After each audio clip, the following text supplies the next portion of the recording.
Alors, Pierre, je voulais te montrer comment ça fonctionnait pour ta boutique quand va venir le temps de venir ajouter soit des produits ou des descriptions pour tes produits.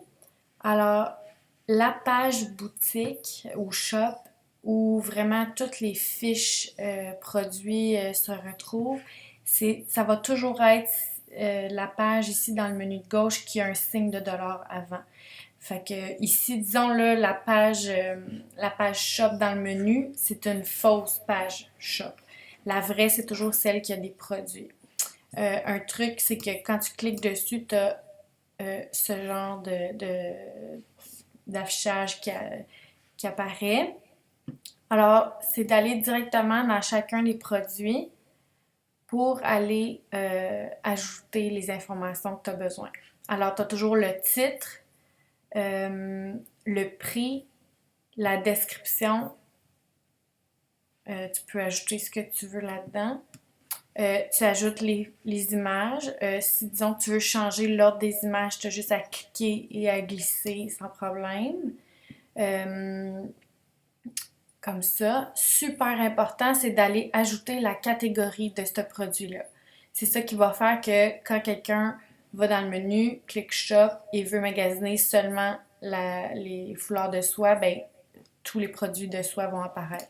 Alors tu fais juste le plus ici, tu vas le sélectionner, il s'ajoute, tu vérifies que c'est bien ça, parfait.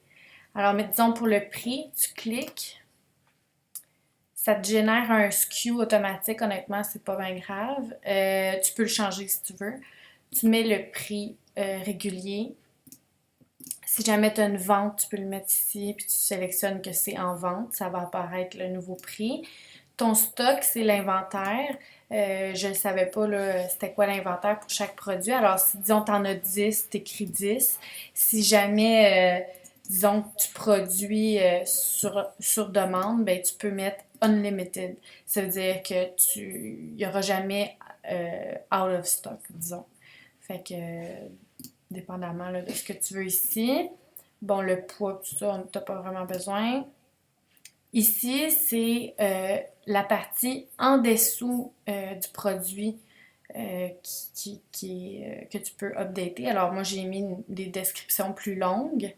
Fait que tu as juste à ajouter un bloc texte, un bloc si disons tu veux mettre d'autres images ou une vidéo, peu importe. Ça ici, tu n'as pas besoin. Option.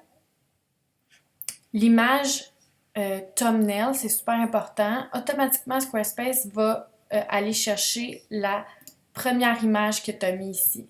Alors, même si tu échanges de place, ça va toujours aller chercher la première.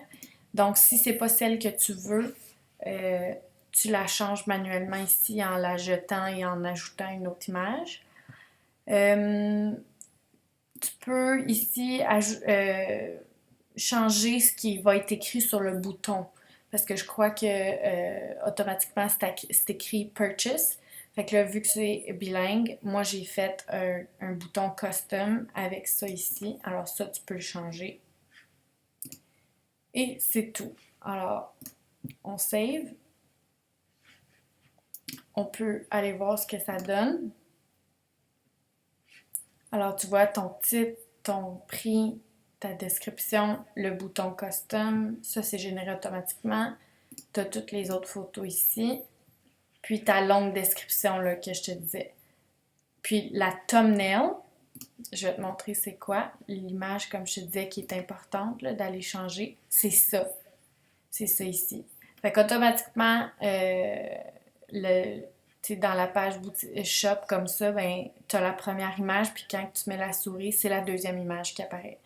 Alors ça, tu vas pouvoir tout décider ça. Alors ça, je voulais aussi te montrer pour les catégories ici. Malheureusement, il y a une restriction de nombre de lettres pour chaque catégorie. Fait que le fait de les avoir anglais-français, c'est pas évident. Si tu veux les changer, là, au lieu d'aller dans chaque produit puis les changer, tu vas ici dans ta page shop, dans la petite roue qui est les settings.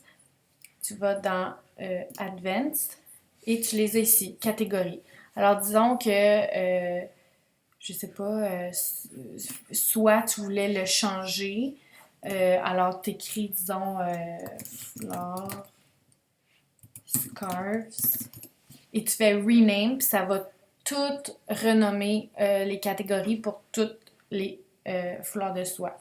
Si tu veux carrément, disons, je vais enlever ça. Si tu veux éliminer petit, small format, tu peux juste remove, puis là, tout ce qui était tagué petit format va être décatégorisé, disons.